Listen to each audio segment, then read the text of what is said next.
Amados, mais uma vez eu quero saudá-los com a paz do Senhor. E nesta manhã nós queremos fazer uma meditação a respeito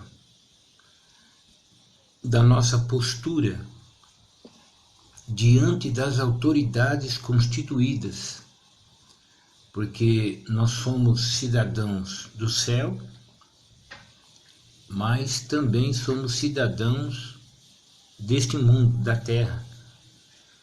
E a Bíblia, ela tem orientações de qual deve ser o nosso porte diante das autoridades que Deus constituiu. Então, para isso, eu convido você a ler comigo na primeira carta a Timóteo, do capítulo 2, o verso 1 até o verso número 4, que lemos assim: Admoesto-te, pois, antes de tudo, que se façam deprecações, orações, intercessões e ações de graças por todos os homens, pelos reis e por todos os que estão em eminência, para que tenhamos uma vida quieta e sossegada em toda piedade e honestidade, porque isto é bom e agradável diante de Deus, nosso Salvador, que quer que todos os homens se salvem e venham ao conhecimento da verdade. Então, observe, o apóstolo, ele orienta a Timóteo qual deveria ser o procedimento em relação às autoridades do seu tempo. Então ele começa dizendo que admoesto-te, pois, admoesto-te, quer dizer, eu te aconselho, né? Eu te exorto, eu te oriento, pois, antes de tudo, quer dizer, aqui há uma prioridade. Antes de tudo, fala de prioridade. Que se façam deprecações, orações, intercessões e ações de graça por todos os homens. Deprecação ou deprecações fala de rogos, fala de súplicas, não é? E também orações, intercessões e ações de graça por todos os homens.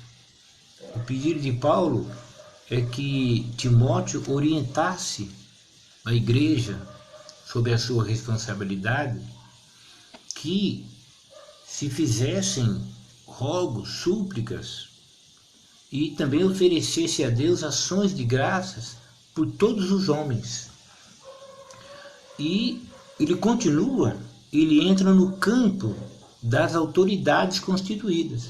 Olha o que ele diz: pelos reis e por todos os que estão em eminência. Eminência é em destaque. Quem está em eminência está em destaque. Então, quais os homens que estão em destaque nos nossos dias? Os nossos governantes. Presidente, ministro, deputados, prefeitos, governadores, etc. Então, esses homens, eles estão em eminência. Então, Paulo diz a eles, a Timóteo, que se fizesse orações, súplicas, justamente por esses homens. E qual era o objetivo do apóstolo? Ele continua: para que tenhamos uma vida quieta e sossegada em toda piedade e honestidade.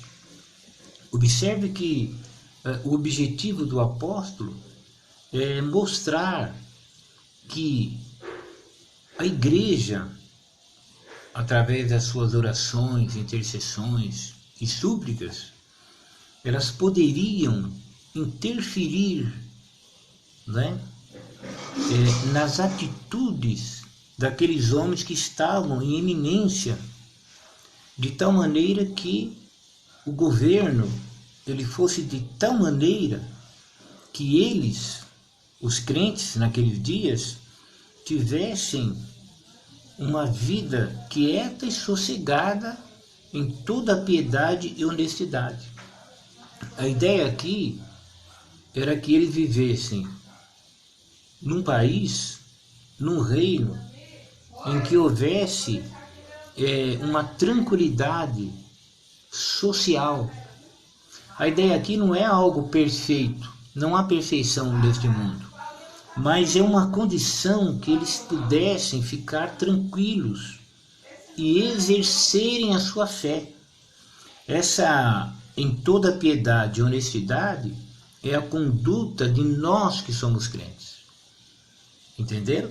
Nós temos que dar o exemplo. E para exercer a nossa fé é preciso que haja uma quietude, um sossego, no sentido, por exemplo, de que não haja uma guerra civil, de que não haja transtorno. Observe, por exemplo, que estamos com algumas dificuldades, não é? Diante de determinadas orientações que nós temos recebido, não é verdade? Estamos agora com as igrejas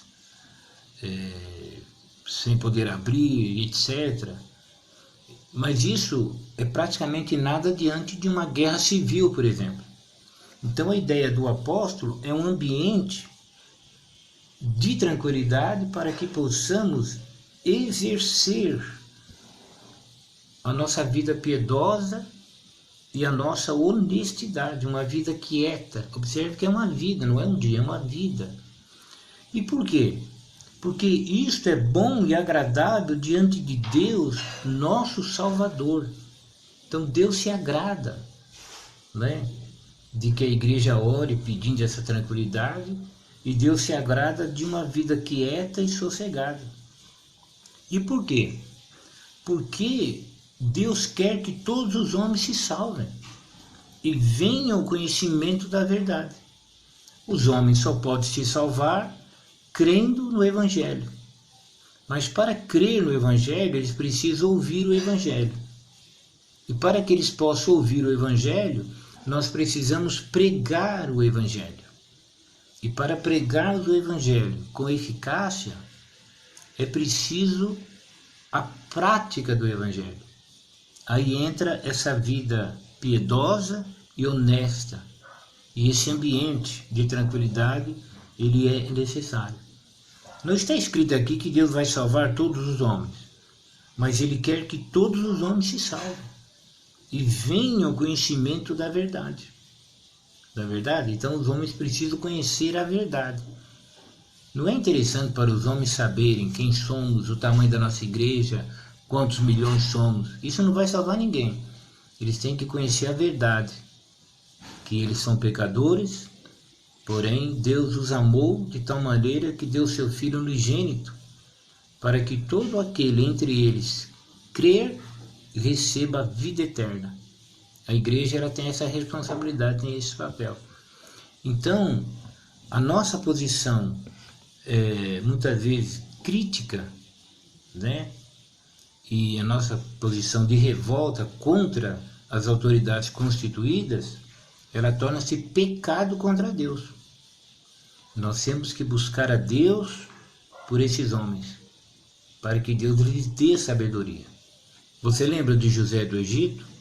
Foi a sabedoria de Deus nele que livrou o Egito de sucumbirem depois daquela fome que veio. Então, essa é a nossa parte. Oração, súplica. Então devemos orar pelas autoridades. Mas é orar sempre e com esse objetivo sublime, que é podermos desenvolver, praticar uma vida em toda piedade e honestidade. Então, que Deus nos ajude, que façamos isto. Deus é fiel. Quando nós fazemos o que está exposto na sua palavra, Ele também confirma com sinais, prodígios e maravilhas. Deus te abençoe e vamos em frente. Amém.